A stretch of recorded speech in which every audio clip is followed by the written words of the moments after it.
Okay. Uh, I wanted to talk about operating out of God's promises. I know I just made a video and I was talking about your vision and how do you know your vision between God's vision for you and which is your true vision. But I wanted to talk about what's going to happen when you operate out of the promises of God. Okay.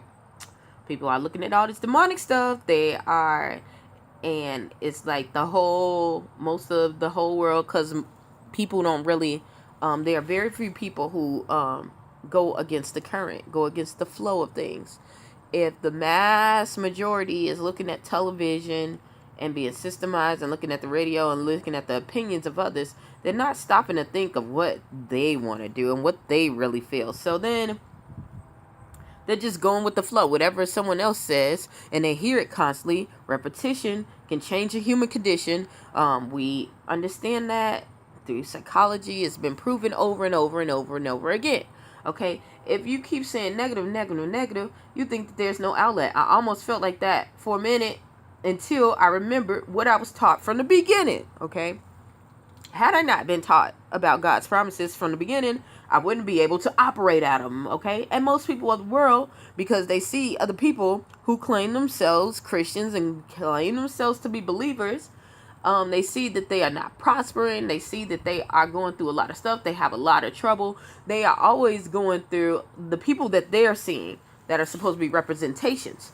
They see that and they look and they say, well, if they're going through this and the person that's around me is going through this, I think I probably need to stay with the robbers because they get a little bit more prosperous. But if they knew the promises of God, then they knew that, even though they're operating, for one, they have to be operating out of God's promises, out of the law of God. So they have to, that's why the person who's not doing what they're really supposed to be doing is still prospering. Or they got it linked up with a higher power, which that means it will eventually, God's promise, which good or bad, will say that the evil will surely die. The hands of the wicked shall be withered up.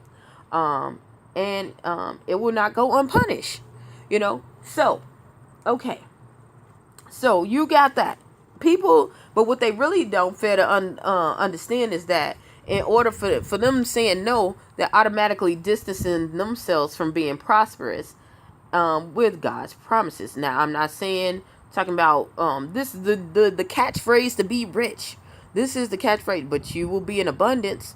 I'll tell you that. Yeah, and I had to apply these laws.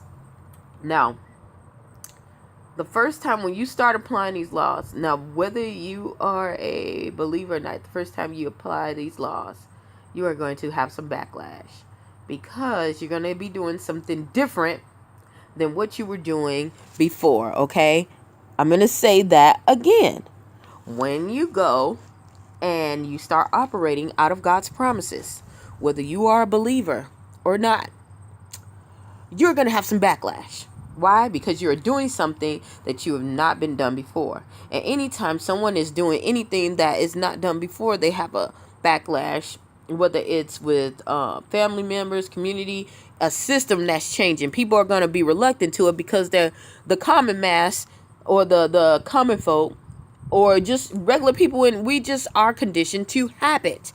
Once we get conditioned into a habit, it is hard to turn away from. Think about a person who eats sugar all the time. When they want to go and change and do exercise, it's a backlash. Their body is going through withdrawals. They're saying, no, I want this. Their brains are saying, I have to have this. But they're trying to change their thought patterns and say, I need to eat healthier. They know they can't. They need to eat healthier. But the triggers are going off. So you're going to have to retrain that. Just like the weather, if it comes and it's about to be cool and hot and cool comes, then you have a storm. Okay? So you're going to have a lot of reluctance. If you keep operating out of it, you're going to have a lot of, not only backlash, you're going to have a lot of hatred. Because once you start operating out of it and you keep going, I don't give a care how hard it is. Once you keep going, now it's going to show, it's going to manifest itself. Anything you put energy into manifests itself, whether good or bad. That's why you see when people, when they eat too much, they end up being fat. Or they eat too little and they do crack, they end up skinny and they be just toe the heck up, okay? That is what cause and effect is, okay? You do one thing, you put an input, an output will come out, okay? You reap what you sow, okay? There's a time and a season. Okay, anywho. So, you get that. Now, if you're following in the promises of God, and that's whether you're doing good or bad, because people don't know. People are of the other end, they be doing stuff for God and they wonder why, how they get off. How did Jimmy get off? And he's been robbing people. How did he get off? He killed 12 people. Well, wait a minute. Did he give? Did he serve? He said, if you serve the poor, when it's your time of tribulation, when it's your time of struggle, God will provide for you. Okay, he will provide for you. Now, it didn't say if it was Billy Joe who went to church every day and they served the hungry, no. That's to the just and the unjust, whether you believe or not, okay? So that's what you got to understand, okay? Another thing, there are going to be some things just going to feel like withdraw from you. You're going to want to feel like you want to go back to these people because you're going to feel sad about it, because you're going to have mixed feelings about it. Why? Because you weren't operating out of the God's promises your damn self. Yeah, I said it. You weren't operating out of God's promises. So when you get out of it, it's something new for you. You're going to have these urges. You're going to have these cravings to go back because it's something familiar. Okay, and the familiarity, it'll connect you. That's why people stay in abusive relationships. That's why people stay in family hookups, that dynamics that are very toxic. Because of the comfortability, because of fear of knowing something different. Okay, so we got that. But you will also see people falling off, and you will see people giving distance to you. They don't mean you any harm. Don't feel bad, because I felt like I wanted to cry. But these people, they're kind of like leaves. They just can't hold the weight. They really care for you. They really love you. But they know that how you're operating out of this level, they can't withstand it, okay? And the higher you go into God's promises, the tougher your attacks become, okay? When I was telling people what I went through, like in these, I promise you, God took me to some realms. There's some stuff I ain't never knew in my life. I was like, oh my God, I'm not going to make it. I'm not going to make it. God just pulled that thing out like what it is, y'all. What's up? Okay, so anyway, let me stop. But that is the thing. Some people are going to see the weight. Don't get mad. Don't get upset with them. Like they should be there. No, they shouldn't. If they was, they would be working right there with you. Okay. You might, if you're blessed, okay, because I didn't have nobody like that. You might have somebody who just be working right there with you. I mean, all the way to the end. You probably want to keep them around because they know the weight and they know that they have to better themselves in order to be around. You're going to see some people who don't. When you operate out of God's promises, it's like a whole light comes all on you, okay? I had this myself. You're going to have people who are believers and non-believers, okay, because they know God's promises. People who don't believe in God, who believe, who have a lot of stuff functioning high, and they know how to operate in management, and they have good management skills. They know order. They know law, and they know order, and they know light, okay? Something good is coming around you, they will go and attract. So a lot of darkness will come around you. Don't be afraid. I wish somebody would have told me that. But God did tell me that because I had to read the Bible and it was coming to me like, man, when it tells you to seek God's face and understand the word and read the word so it can be coming out of you, like it was flowing out of me. Like during these times, I couldn't think of nothing else. Like the words, the scriptures, was telling, trust on him, test the spirit by the spirit. Like that's that kind of stuff. Like I never knew that I was operating out of God's promises. He'll never leave me or forsake me. He'll speak for me. Like literally, man, I'm telling you.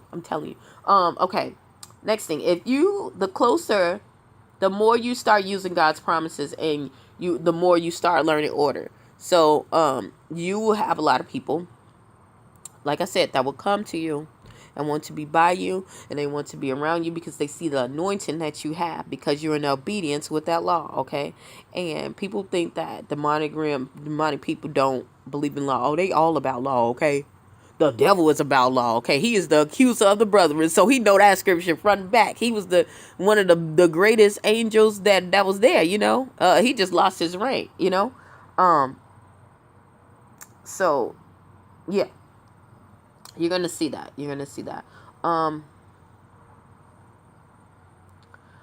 What else? God's promises. What else did I see? I started seeing miracles. Okay. You will start seeing things that God, if you keep operating out of his promises and you're doing what he is designed for you to do, you will see, you will definitely see your enemies become your footstool, but you will see some miracles on your behalf. You will see how the transformation comes, how he renewed your mind. Like, that was the first thing. Like, it renewed my body, my heart. It changed my heart. And it came to more repentance, but it also renewed my mind. It renewed my mind because now that I'm seeing something that's different, it's counter-reacting to what I was told. It was counter-reacting to what I was told. Like, you know how you tell people, you can do all things through Christ who strengthens me, right? If that's the case, and it's a vision that God gave you, he's going to strengthen you to do it.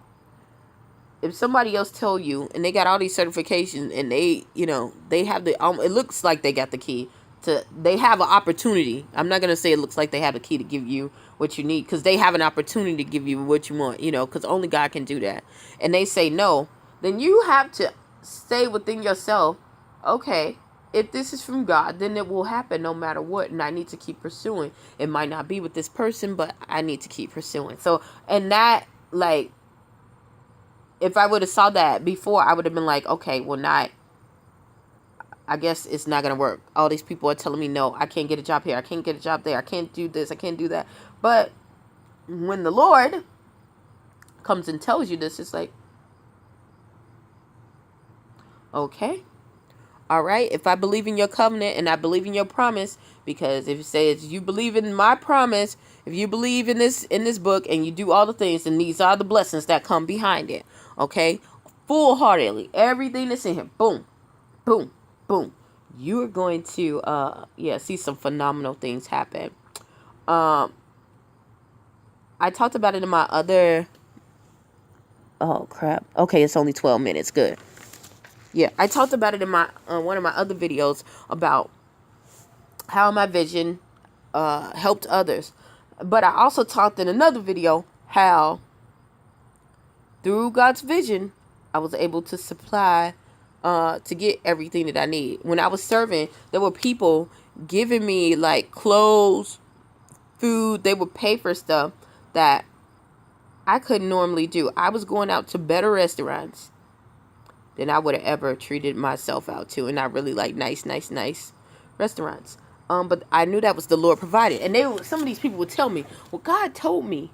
And some people, like, they be tripping. They be over there acting emotional. But I was like, no, I understood the power of what God can do, because I've had that experience happen to me before I was even homeless. I was like a flight attendant. I had a friend that was trying to apply for food stamps because she had just lost her job at Walmart. And I had $500. Now, I was going to go get my friend. I had already got my friend, like, some stuff for her car to get her car fixed. But I was going to give her $200. And the Lord told me, don't give her the money. And I was like, God, is that really you telling me not to give her the money? She's, like, struggling. And it was another voice like, she's not going to use it. I got something else for it. She's not going to use it right. I got somebody else for it. So I'm like, okay. I listen. I'm like, man, maybe I'm tripping. So as we go into this food stamp office, the welfare department, and this is in Gary.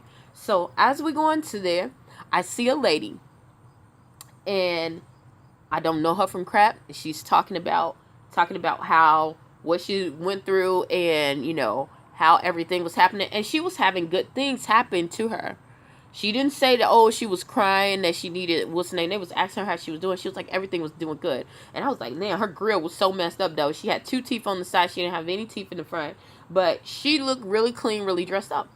And I heard this voice, clear as day. I knew this was God. Y'all. When it's another voice in the spirit realm, and when it's God. God's voice is soft, strong, authoritative, okay? I know that sounds crazy, soft, strong, and authoritative, but it's peaceful. Like, it's calm. It's strong, but it is calm, okay? He told me to give that money to her. Give her the $200. So I'm sitting there, and I'm like, So I didn't hesitate. I gave it to her. Now, my hand was shaking, for one, because I heard that voice again. And for two, I'm like, man, it's $200. I could have went and got my hair done. You know, being petty. But yeah, little did I know that wasn't, that was going to bless me, okay?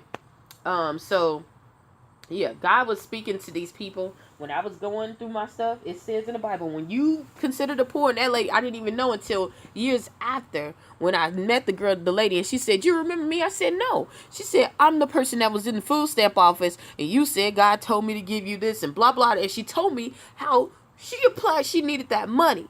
So I was like, okay, God, I was submitted to your will. So that's what it made me like so energized, because I was like, God used me. God used me like for something, like that's the biggest thing you can ever imagine. If that's the one thing he used me for, I'd be glad, because he used me. You know what I'm saying? Like, that's what you're supposed to be here for. You're a vessel for your master. So anywho, so that is what happens out of God's promises. You see yourself healing other people, and you'll see how yourself being, worked through, and you'll see how other people are helping you by following Christ. You see what I'm saying? You'll find other believers, and you'll get a stronger connection. The higher you go into God, the more stronger your connections are going to be. It's going to be like where, and some people ain't going to understand that, but you are going to be with a different crowd. You are going to be with a different crowd. But when you get to that level, you're going to understand why you need to be with that crowd. And you shouldn't be with that other crowd, because they're going to be more diligent with what they're doing. They're going to be more purpose-driven. And their lives are going to reflect it, which is going to uphold you. God puts you in there for a reason. It'll catapult you into your destiny. Yeah. So I think that is, I don't want to go too long. I think that is about it. Hopefully, it has helped you. It definitely has helped me in my life, and it will seem like you're being isolated. Just consider that as time for God grooming you.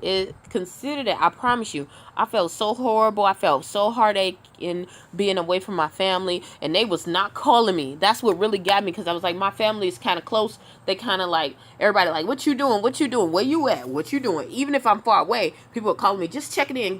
I didn't hear none of that for like 6 months to a year. I didn't hear any of it, okay? It was about about close to 8 months to a year. That's when people started calling. By then I was like, you know what? They ain't even thought about me none of this time. And I tried to call them like, I don't want to make the connection no more. And not to say I didn't want to make the connection no more, but I understand that I don't need it. I don't need it in that manner, because God is reaching me for something higher. Maybe that was just a crippling to a stumbling block or a crutch, So, consider that time as isolation. That isolation time as getting closer to the Lord Jesus Christ, which we all should be. Hopefully something I said or done will help you on your journey. Stay tuned to Journey to Jerusalem. Thank you.